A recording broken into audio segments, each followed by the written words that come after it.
अगर ना चाहते हुए भी मन में अश्लील विचार आते हैं तो बुद्ध की ये कहानी आपके विचारों को बदल सकती है।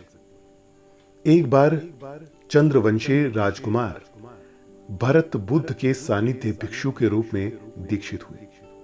बुद्ध अपने भिक्षुओं को उपदेश देने के साथ साथ उनको भिक्षाटन के लिए भी भेजते थे, जहां से उनको भिक्षा मिलती।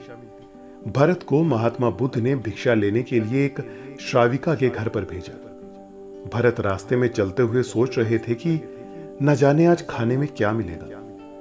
हमेशा महल में खाने के लिए अनगिनत स्वादिष्ट भोजन मिलते थे, लेकिन आज जो भी मिलेगा उसी से काम चलाना पड़ेगा। भरत ने श्राविका के घर पर जाकर भिक्षा के लिए याचना की। श्राविका ने भरत को बैठने के लिए कहा। श्राविका जब अंदर गई थी तो भरत पुनः अपने प्रिय भोजन के बारे में सोच रहे थे। जब श्राविका भोजन लेकर आई तो भरत अचंभित रह गए। भरत अपने प्रिय भोजन को देखकर खुश हो गए। भरत भिक्षा ग्रहण करने लगे। भिक्षा ग्रहण करते हुए भरत सोचने लगे कि उनको हमेशा खाने के बाद कुछ विश्राम करने की आदत है, लेकिन आज उन्हें यहां से खाना ग्रहण करने के बाद धूप से होकर वापस आश्रम पहुंचना है। भोजन हो जाने के बाद श्राविका ने भरत को कुछ समय विश्राम करने के लिए आग्रह किया। भरत पुनः खुश हो गया। सारी इच्छाओं की पूर्ति होते देख भरत इसको एक संयोग मानकर कुछ देर के लिए लेट गए। लेटते हुए भरत सोचने लगे कि आज तो सोने को मिल गया, लेकिन मेरे सर पर हमेशा के लिए छत का साया तो मिट गया है। जब भरत सोकर पुनः उठे तो श्राविका ने कहा कि आपको जब तक यहां पर रहना है आप यहां पर रह सकते हैं। अब भरत समझ गए कि यह कोई संयोग नहीं है, श्राविका जरूर मेरा मन पढ़ रही है। भरत खड़े हुए। भरत ने श्राविका से पूछा, मुझे क्षमा कीजिए, पर क्या आप मेरा मन पढ़ सकती हैं?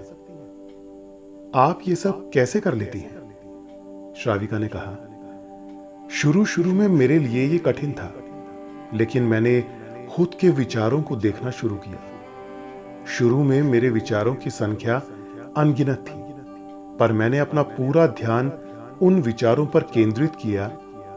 मैंने बिना पक्ष विपक्ष के अपने विचारों को देखना जारी रखा। धीरे धीरे मेरे विचारों की संख्या कम होती गई। मेरे सारे व्यर्थ विचार दूर होते गए। तब से मैं दूसरों के विचार पढ़ लेती हूं। यह सब सुनकर भरत घबरा गए। भरत ने श्राविका से आज्ञा ली और वहां से निकल पड़े। रास्ते में चलते हुए भरत अपने मन के विचारों का स्मरण करने लगे। भरत के मन में श्राविका के बारे में अश्लील विचार आए। श्राविका ने भरत के बारे में क्या सोचा होगा? भरत को खुद पर शर्म आ रही थी। भरत आश्रम पहुंचे। भरत ने बुद्ध से कहा कि अब से वो किसी भिक्षाटन के लिए नहीं जाएंगे। बुद्ध ने भरत को नीचे बैठाया और कहा, क्या हुआ?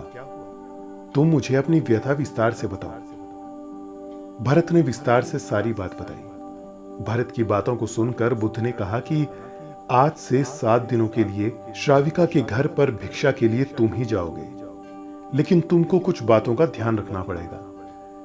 कल तुम जाते हुए अपने चित्त को पूरे होश में रखना। तुम्हारे अंदर कौन से विचार उठ रहे हैं उन पर ध्यान केंद्रित करना। होशपूर्ण और जागृता के साथ ध्यान करना कि कौन सी वासना तुम्हारे भीतर उठ रही है। इन सभी का ध्यान करते हुए जाना और फिर मुझसे विचार विमर्श करना। अगले दिन भरत बुद्ध के बताए अनुसार पूरे मार्ग में अपने होश को जागृत रखते हुए चल रहा था। भिक्षु आज पूरी तरह से जागा हुआ था। जैसे जैसे श्राविका का घर नजदीक आ रहा था, भरत की घबराहट बढ़ रही थी। भरत ने अपनी घबराहट को एक तरफ करते हुए बुद्ध के विचारों पर ध्यान केंद्रित किया। जब भरत श्राविका के घर पर पहुंचा तो उसके दिमाग में केवल एक सन्नाटा था, जिसके भीतर कोई वासना नहीं, कोई कामना नहीं, ना कुछ अच्छा पाने की इच्छा थी। भिक्षु भरत ने भिक्षा ली, ग्रहण की और वहां से वापस निकल गया। आज भरत रास्ते में नाचते हुए आया। आज उसको जिस आनंद की अनुभूति हुई वो अद्भुत था। आज से पहले इस आनंद को उसने कभी महसूस नहीं किया। भरत ने आश्रम जाकर बुद्ध को प्रणाम किया।